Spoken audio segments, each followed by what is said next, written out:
उस दिन सत्ता के गलियारों में सुगबुगाहट कुछ ज्यादा थी। नई दिल्ली के आसमान पर मंडरा रहे बादलों में भारत के लिए सवाल थे। निशाने पर एस जयशंकर थे। सवाल तो कठिन थे ही, लेकिन सही जवाब का ना होना उन्हें और कठिन बना रहा था। जयशंकर जानते थे कि जो कुछ हुआ है वो नहीं होना चाहिए था, लेकिन अब इसकी भरपाई वही करेगा जिसने इन अफवाहों को जन्म दिया है। शतरंज की चालें चली जाने लगी। जयशंकर ने घोड़े की चाल का जवाब पैदल सिपाही से दिया और बाजी पलट गई। रायसीना की पहाड़ियां उन क्षणों की गवाह हैं जब साउथ ब्लॉक में जयशंकर ने एक फोन कॉल उठाया और जर्मनी को अंतर्राष्ट्रीय शर्मिंदगी उठानी पड़ी। नमस्कार, आप देख रहे हैं TFI, जो है देश का सबसे विश्वसनीय अल्टरनेट न्यूज मीडिया पोर्टल, और मैं चमन मिश्रा आपको बताने जा रहा हूं कि कैसे जयशंकर ने जर्मनी को कश्मीर मुद्दे पर बयान बदलने के लिए मजबूर कर दिया। महीना अक्टूबर का था। दिल्ली की अलसाई धूप में साउथ ब्लॉक डूबा था। विदेश मंत्रालय के अधिकारी इस अलसाई धूप में भारत की रणनीति को साध रहे थे। तभी उन्होंने एक खबर देखी। जर्मनी के विदेश मंत्री एनालिना बेयरबॉक पाकिस्तान के विदेश मंत्री बिलावल भुट्टो के साथ प्रेस कॉन्फ्रेंस कर रही हैं।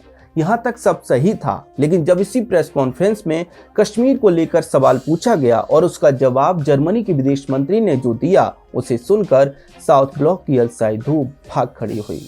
अधिकारियों के फोन बजने लगे, चर्चाएं शुरू हो गईं। जर्मनी ने जो कहा था उसकी साउथ ब्लॉक ने उम्मीद नहीं की थी। जर्मनी के विदेश मंत्री ने कहा, मेरा मानना है कि दुनिया के प्रत्येक देशों के संघर्षों को समाप्त करने और यह सुनिश्चित करने में कि हम शांति से भरी दुनिया में रहें, इसमें हमारी एक भूमिका है। मेरी अपील सिर्फ यूरोप की स्थिति को लेकर नहीं है, जहां रूस ने यूक्रेन के विरुद्ध युद्ध छेड़ा हुआ है।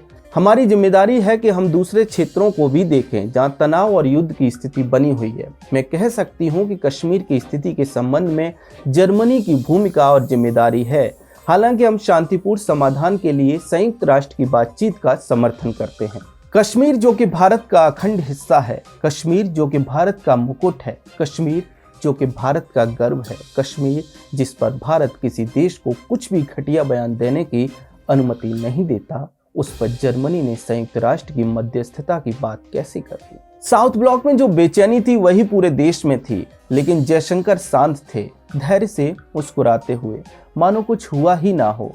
जयशंकर विदेश नीति के मजे हुए खिलाड़ी हैं, जानते थे कि जर्मनी अपना बयान बदलेगा, बस देखना यह है कि कब बदलेगा। उसके बाद शुरू होता है भारतीय विदेश नीति का सबसे कूटनीतिक गेम प्लान। विदेश मंत्रालय जर्मनी के बयान के विरोध में एक बयान तैयार करता है और उसे विदेश मंत्रालय के प्रवक्ता अरिंदम बागची जारी करते हैं। इसमें कहा गया, वैश्विक समुदाय के सभी ईमानदार देशों पर अंतर्राष्ट्रीय आतंकवाद और विशेष रूप से सीमा पार से अंजाम दिए जाने वाले आतंकवाद को खत्म करने की जिम्मेदारी है। जम्मू और कश्मीर दशकों से ऐसे ही एक आतंकवादी अभियान का खामियाजा भुगत रहा है, जो अब भी जारी है।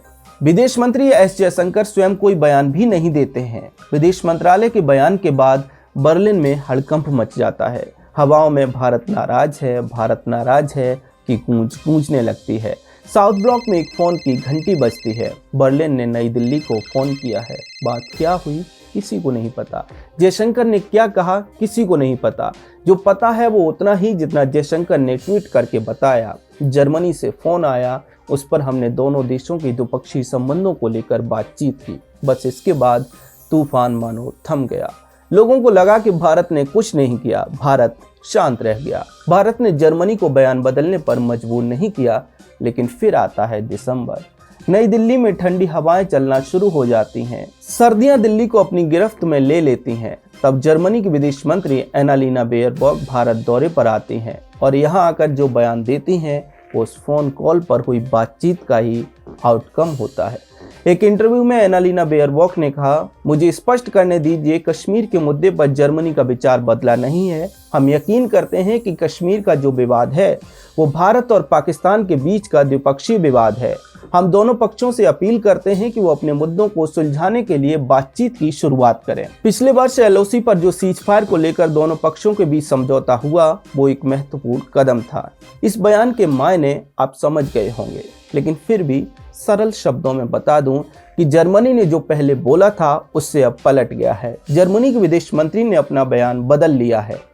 संयुक्त राष्ट्र की अपील नहीं, बल्कि कश्मीर को द्विपक्षीय मुद्दा बताया है। बस यही तो भारत चाहता था और यही हो गया। इसीलिए जयशंकर को विदेश नीति का शंकर कहा जाता है।